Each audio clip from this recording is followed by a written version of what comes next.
Being a founder today is pretty exciting in that there's more choices than ever for money. As money becomes more and more of a commodity, it's not really a reason for founders to say yes to any random venture capitalist. They can start to ask questions like, beyond money, how are you going to help me? 95% of the journey of being a founder is pain. It is an extremely lonely and difficult kind of journey. 5%, by the way, is sheer ecstasy of like, God, put me on earth to do this thing, I love you. We think that the very best leading indicator of success they can find in teams, even at the earliest stages of company formation, is this quality that we call hustle.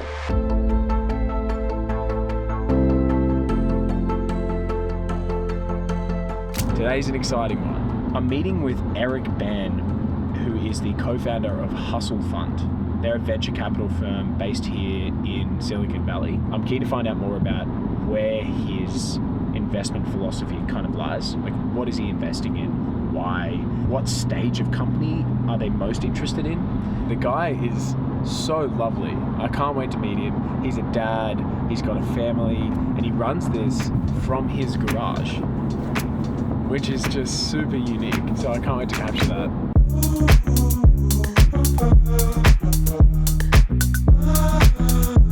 I'm here at the HQ of Hustle Fund. Here we go. We're going to the garage very soon. This is Eric. Eric, do you want to introduce Hustle Fund, what you're doing? Yeah, well, first of all, welcome to our house. And this is actually the headquarters of Hustle Fund. I do work from home.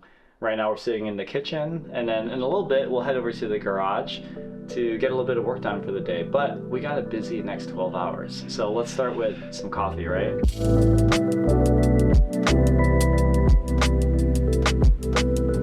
We have sort of two workstations here. We got my sitting workstation over here. That's also a little bit of a gaming area for my son. So this is where actually the majority of my work takes place. This is my original Nintendo from 1986. When I was 5 years old. My kids are allowed to join any meeting so long as they stay quiet, and then we can talk about it afterwards too. So That's cool. yeah, that might happen today too. What makes Hustle Fund different to other funds? I think there's a couple things that makes Hustle Fund pretty different from other venture capital. So the first is that we have a pretty simple thesis that we truly are chasing, which is that great hustlers look like anyone and come from anywhere. When we had the chance to start Hustle Fund, we realized that, maybe we can create a model that tries to assess and measure hustle and try to judge great founders on that basis alone. We really talk a lot about the community that they get to be a part of and like all of the mentors, the education resources and so forth that get to serve them. And sort of the thing that I wish I had when I was a founder that we get to build now. What are you looking for now in companies, and how has that evolved over time? How's it changed? I think I'm doubling down on trying to find missionary founders more so than ever before. So I'll sort of define this a little bit. There's sort of two types of founder archetypes in my mind. A missionary founder and a mercenary founder. A mercenary founder for me is just in it only for maximal money outcome. And they don't really care necessarily about how they get there.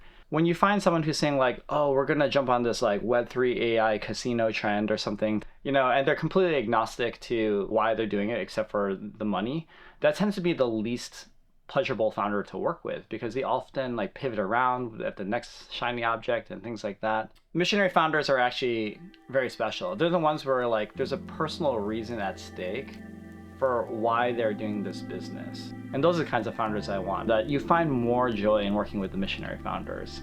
And that's what I want to solve for, is more joy. I love how kid oriented. Yeah.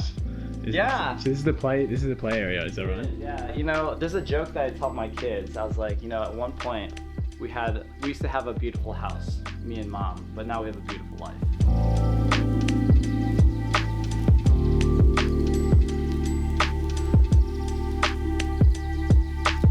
Okay, so for you got the official Hustle Fund Hippocorn. Part hippo, part unicorn with wings for some reason.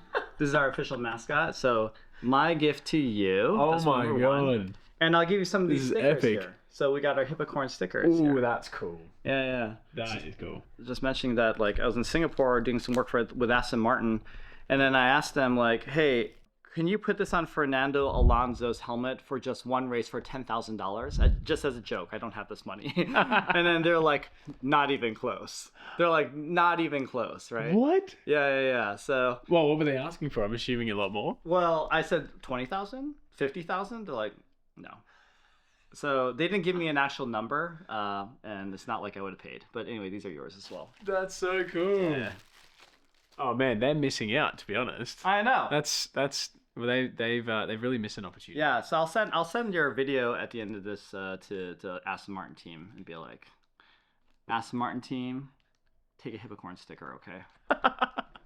You only got that chance once, and you'll never get it again now. You've really missed it. What are you up to? What's next on the agenda? Ooh, okay, so we're going to be meeting with other investors. We have a workout a little bit later this morning. After we get a little bit of a quick lunch, we're going to go up to San Francisco to do a couple events. So a lot more of the day left. What's the idea behind this initial conversation here?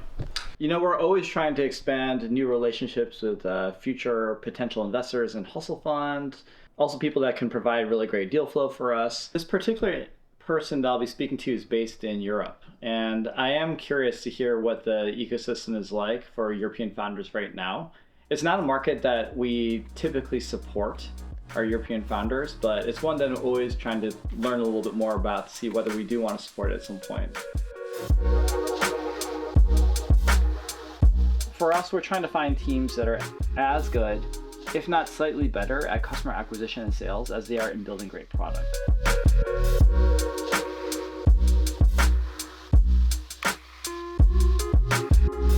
Well, this is Leon. So Leon is our personal trainer for me and my wife.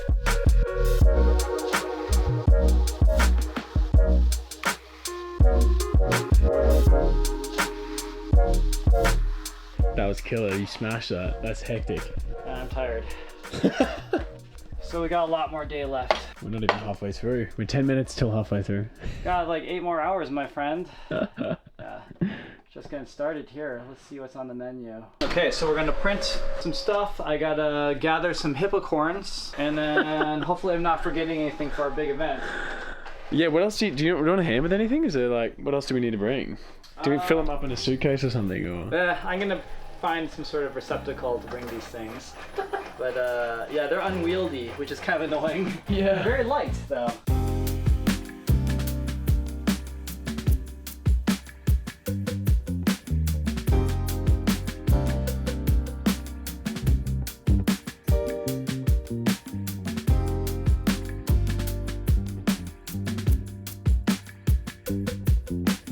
My buddy here with the camera, that's Will. He runs a company called Wavelength. So if you see him kind of like creepily close to me, or maybe you possibly, he's not creepy. All right, he's actually just filming a documentary in Hustle Fund today. And he's an amazing filmmaker and has done a lot of really cool day in the life series on YC companies, funds, and things like that. So if you have any problems and you don't want to be in the frame, just let us know, or just give him a middle finger. I don't know what it is. So yeah, but don't do that. Will's nice, okay? He's from Australia. Quick show of hands. Who here is a founder? Thank you. I think all of you are going to resonate with this statement. 95% of the journey of being a founder is pain and depression. It is extremely lonely and difficult kind of journey. 5%, by the way, is sheer ecstasy of like, God, put me on earth to do this thing. I love you, right? Kind of thing, right? But I just want to recognize the fact that you do not need to put on any affect tonight. Okay, just show up as your authentic self. That's what makes these connections way better. And be kind. Tonight we're here to just like let our hair down, right? Like get the shoulders down, get the cortisol down a couple levels, right? And enjoy each other. So with that, why don't we begin with some authenticity and transparency with our guest of honor here, who is Grant Lee, the CEO and founder of Gamma. Grant, do you want to come up here? What does Gamma do? Gamma is trying to build the anti-PowerPoint. For anybody that's ever spent a late night trying to format a deck, find the right layout, we're trying to remove all the manual, tedious tasks so that you can present your ideas, look good, and do that really, really fast. For the 5-year-old version, we're trying to build tools for imagination. So if you have an idea in your head, you want to get out there, we're going to help you do that. I want to talk about numbers. There's a period of time where we had only a few thousand users, and then you grew from like basically no revenue to like 50 million in ARR over the course of 2 years. And at that time, you had like a team of like 30 or 40 people, right? So tiny team, ridiculous revenue, ridiculous growth. If you're to identify maybe 2 or 3 growth levers that you feel like this how you identify that? I mean, every founder should be asking, how does my product grow, right? Like that's like a fundamental core question. As you invest in the product, how does it actually grow? So right now, let's say that you're somewhere well north of 50 million ARR. We just heard that you have a team of 53 people. What does Gamma look like or need to look like to get to $1 billion in ARR?